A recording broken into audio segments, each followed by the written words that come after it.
The Joe Rogan Experience. You want some fake beer? It's so... Heineken Zero? I can't...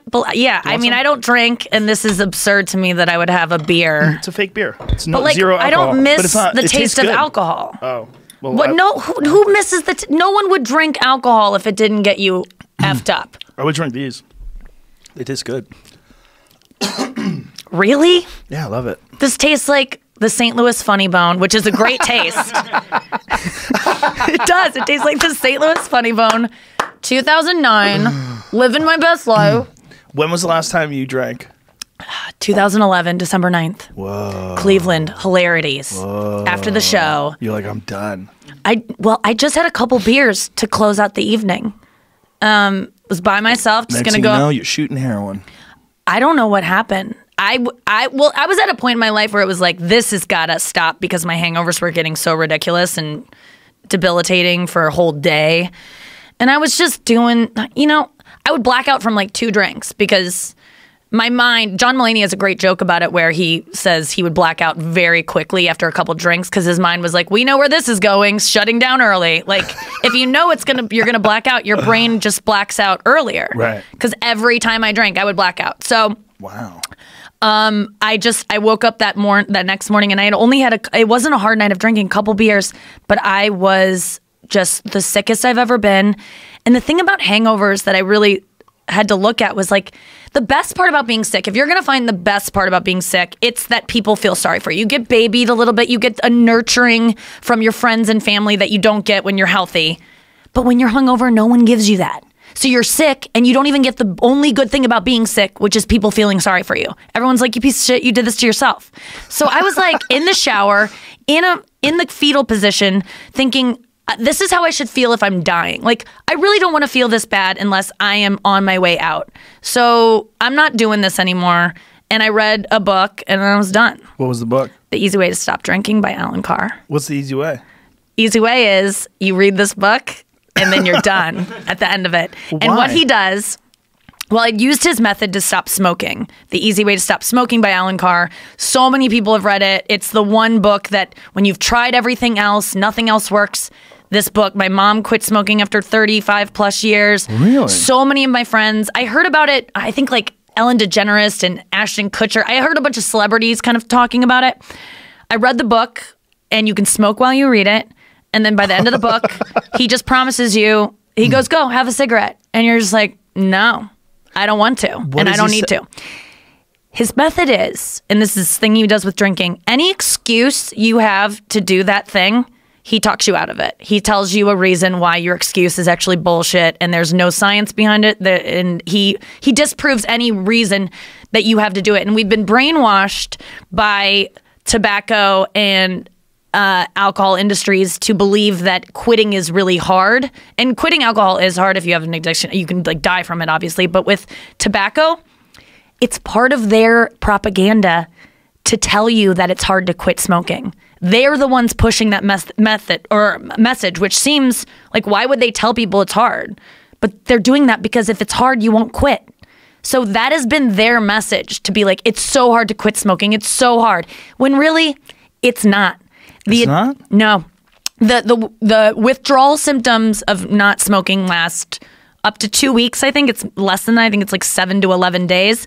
And the discomfort caused by wanting a cigarette is the same discomfort as being a little bit hungry. You're a little bit annoyed. It's like, it's not insurmountable. It's uncomfortable, but it passes after 7 to 11 days, I think it is. And then it's all, even when you're going through it, it's not that bad. But it's the psychological effect of thinking it's hard that makes it then hard. So once he proves to you it's not that hard, and any excuse you have to smoke, which is like, it calms me down, it raises your blood pressure. So that's inaccurate. It makes me more social. Actually, it isolates you. You know, if you really look at it, every time you smoke, you feel kind of bad. People think you stink. Like, it just, every excuse you have. And then he did it with drinking too. I went through this book. I read it. You can drink while you read the book. You have to want to quit. To pick up the book, you have to want to be like, I want this out of my life. I don't know how to get it out of my life. And I gave this book to so many of my friends, and my friends don't drink anymore. And a lot of them, use program or other things to supplement. But all I needed was this book, and I was done. Wow. And I'll tell you, I drank every single night of my life. And I never thought I could live without it. It was just, I was just like anyone listening that's like, no, no, no. You don't understand. All my friends drink. It's my life. It's my social life. It's my work life. It was everything to me. It's all I look forward to. Yeah, I'll never go like this when a friend enters a bar again. Woo! Like I'll never do that. I will never greet a friend with "She's here." Yes, yes, yes, yeah. That's Is that you? That was me. That was like that. That's something I miss. I'll never have that kind of drink enthusiasm anymore. But because I don't drink, I am fucking killing it. My life changed. I can trace my careers before and after, like on the dot. So.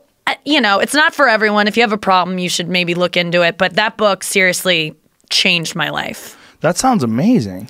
And there was no like difficulty in quitting? None. Wow. It really was easy. Maybe a couple times I felt like, oh, it'd be nice to have a drink.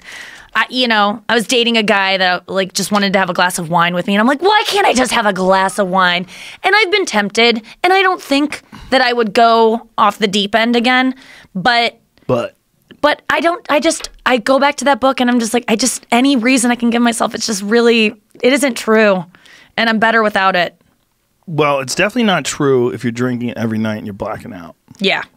But if you just have a couple glasses of wine with dinner, it feels nice. Oh, It's I a know. social lubricant. You have fun with friends. You start laughing and joking around. But you don't have that ability to stop there? Is that... I could for a few months and then it would trickle into... Chaos. It's just exactly the voice you have. People are listening, and I know you relate to this. Of you go, I'm just gonna have 2 tonight, but then that person, and you go, promise yourself you're just gonna have 2, but then you get that voice drunk, and that voice is like, have another. Come on, so pussy. you can't talk to yourself. You can't plan for how you're gonna feel 2 drinks in because you get drunk, and then it just keeps going. Yeah, I miss it, man. I have a bit about that, about drunk driving. The problem is not whether or not you can drive drunk. The problem is even thinking that you can drive drunk, because when you're drunk, you don't know what the fuck you can do or can't do. Yes. You think that's why guys get in fights with people way bigger than them when they're drunk, and they don't even know how to fight. You're stupider when you're drunk. You're a fucking moron when you're drunk. So the idea that you could drive drunk, like, I'm fine. Like, you don't even know if you're fine. That's the problem. Yes. The problem is you're drunk. And that's a big part of the book, is talking to people about this liquid courage that everyone cites. I mean, like, I need a drink because I can't go on stage if I don't have a drink. I need a drink to talk to the girl. And it's not courage. What you're doing is you're making yourself more stupid.